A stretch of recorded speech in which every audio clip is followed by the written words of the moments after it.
Horrible fates, often intertwined with paranormal and supernatural events, have fascinated and terrified humanity for centuries. These eerie occurrences defy the laws of nature, presenting unsettling experiences of spirits, curses, and unexplained phenomena. Whether through vengeful ghosts, cursed artifacts, or encounters with dark forces, these events leave an indelible mark on those who witness them, blurring the line between reality and nightmare. The stories of these sinister happenings continue to haunt us, evoking both fear and curiosity about what lies beyond the visible world.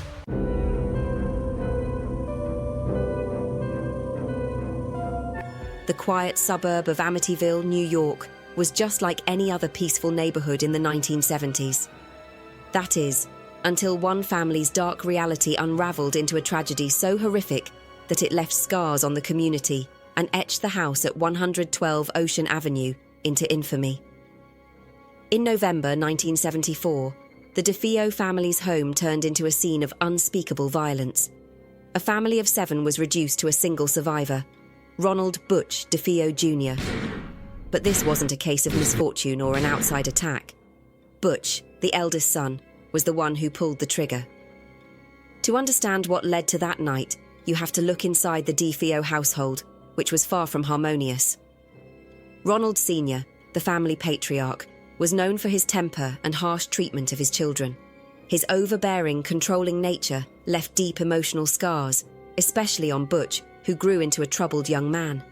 While he worked at the family's auto body shop, his time was mostly spent at bars. Alcohol and drugs became his escape, but they also fueled violent outbursts against his own family.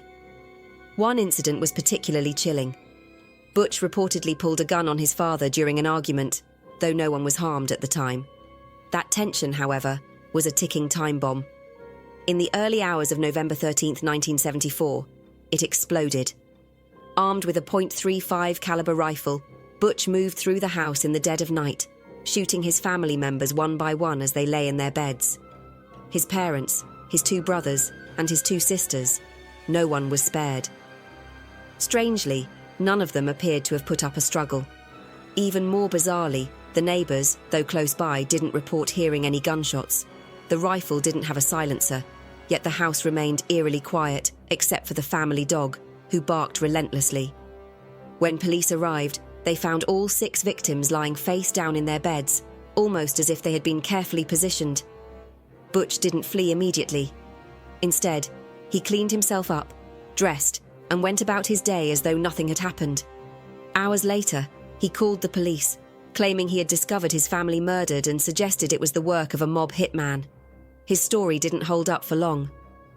After intense questioning, Butch confessed to the killings, later blaming voices in his head that had urged him to do it. During his trial, the prosecution argued that Butch's claims of hearing voices were fabricated. A psychiatrist diagnosed him with antisocial personality disorder, explaining that he was fully aware of his actions but lacked remorse. The court sentenced him to 6 consecutive life terms, ensuring he would never leave prison. But even as the case seemed closed, whispers of something more sinister began to emerge. Just over a year later, in December 1975, the Lutz family purchased the DeFeo home. With 6 bedrooms, a heated pool, and a boathouse, it was everything George and Kathy Lutz had dreamed of for their family. The house, despite its dark past, seemed too good to pass up, especially at a price of $80,000. When they learned about the murders, they believed it wouldn't affect them. From the moment they moved in, the house seemed to have a life of its own. George, once an energetic businessman, became cold, irritable, and withdrawn. He woke up every night at exactly 3:15 a.m., the time the DeFeo murders had taken place. His wife, Kathy, began experiencing disturbing physical changes. On some nights, her face appeared to age drastically, as though decades were added in a matter of hours. Even her mother claimed to have witnessed this transformation. Their young daughter, Missy, started talking about her new friend, Jody, a large pig with glowing red eyes. George dismissed it as an overactive imagination until one night he saw a pair of those red eyes staring at him from outside Missy's window. Rushing to her room, he found her sound asleep, But the unease wouldn't leave him. The house seemed to be unraveling their lives. Doors slammed shut on their own, green slime oozed from the walls, and a hidden room in the basement, painted blood red, gave off a stench so foul that even the family dog refused to enter. One night, George heard the sound of a band playing downstairs, but when he entered the living room, he found only silence. The rug was rolled up, and the furniture had been moved, as if someone had prepared for a dance that never happened. Desperate for help, they brought in a priest to bless the house. The priest encountered something he couldn't explain. A voice bellowed, "Get out!"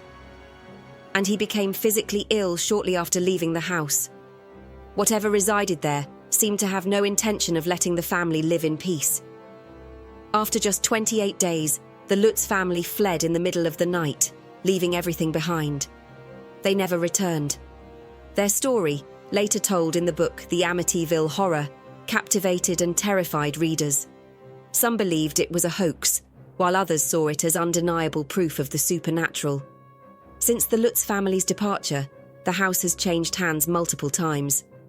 Its address was altered to deter unwanted visitors, and subsequent owners have reported no strange occurrences.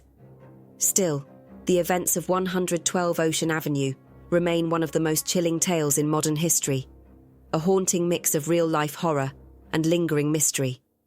Even today, as the house stands quiet, its past casts a long shadow, one that reminds us how deeply tragedy can imprint on a place.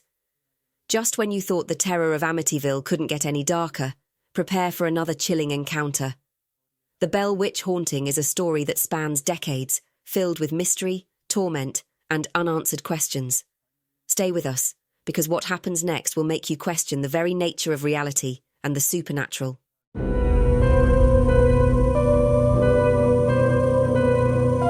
December 19th, 1820. John Bell, a respected farmer from Adams, Tennessee, fell into an unexplained coma. By the next day, he had tragically passed away, leaving his family heartbroken. But his death was far from natural or peaceful. The events leading up to that moment, and the terror that followed, created a haunting legend that would ripple through history. Some blamed a vengeful witch, others whispered of poison and betrayal. This is the eerie tale of the Bell Witch haunting. It all began 3 years earlier, in 1817. John Bell was walking through his cornfields when he saw something terrifying. A strange creature with the body of a dog and the head of a rabbit. He raised his gun and fired, but the creature vanished without a trace. That night, as the family sat down for dinner, they heard strange knocking sounds outside. John's sons rushed out to investigate, but they found nothing.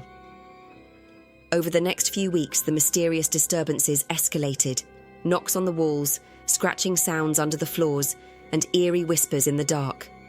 Soon, the Bell children became targets. Their blankets were yanked from their beds, and their hair was pulled by unseen hands. The youngest daughter, Betsy, endured the worst of it. She would wake up covered in scratches and welts, as though she had been attacked. The torment continued night after night, leaving the family terrified. Desperate for answers, John confided in a family friend, James Johnston. James agreed to spend a few nights at the Bell home, hoping to explain the strange happenings. What he experienced left him shaken. The spirit, or whatever it was, seemed intelligent, even malevolent, and its presence could not be ignored. Word of the haunting spread quickly, drawing visitors from miles away. People came hoping to witness the mysterious entity for themselves. Among them, according to legend, was Andrew Jackson, the future president of the United States. It said he fled the farm after encountering something he couldn't explain. But the hauntings weren't just noises and tricks. John Bell's health began to deteriorate. He suffered from strange symptoms, muscle spasms, exhaustion, and fits of pain. By December 1820, he could barely function. Then, one fateful morning, his family found him unconscious. Nearby, in the kitchen, they discovered a vial filled with a dark, unknown liquid. John Jr., his son, tested the substance on the family cat, and the poor animal died instantly. A chilling voice echoed through the house. "I gave old Jack a big dose of that last night." In a fit of rage, John Jr. hurled the vial into the fire, where it erupted in a blue flame and vanished up the chimney. But the spirit wasn't finished. With John gone, it turned its fury toward Betsy. Wherever she went, she was tormented. Her hair pulled, her body struck, and her ears filled with threats. Finally, in March 1821, Betsy broke off her engagement to her fiancé, Joshua Gardner, and just like that, the spirit disappeared. 7 years later, the entity returned, not to terrorize, but to speak with John Bell Jr. For 3 days, it discussed the past, the future, and events yet to come. It even made predictions, some say, about the Civil War. Then, it vanished again, leaving behind more questions than answers. Over the years, the legend of the Bell Witch has only grown. Descendants of the family claim to have seen signs of its lingering presence: a black dog, shadowy figures, and the faint sound of laughter. Skeptics, however, have their own theories. Some believe Betsy's teacher, Richard Powell, orchestrated the entire haunting. Madly in love with Betsy, he supposedly hoped to drive her away from Joshua. Others think John Bell was slowly poisoned, perhaps with arsenic, by someone close to him. Was it the wrath of a spirit, a sinister plot, or something else entirely? The truth may never be known. But one thing is certain: the Bell Witch legend continues to send shivers down spines over 2 centuries later. Thanks for watching. Don't forget to like, subscribe, and stay tuned for more from Horrendous Horror.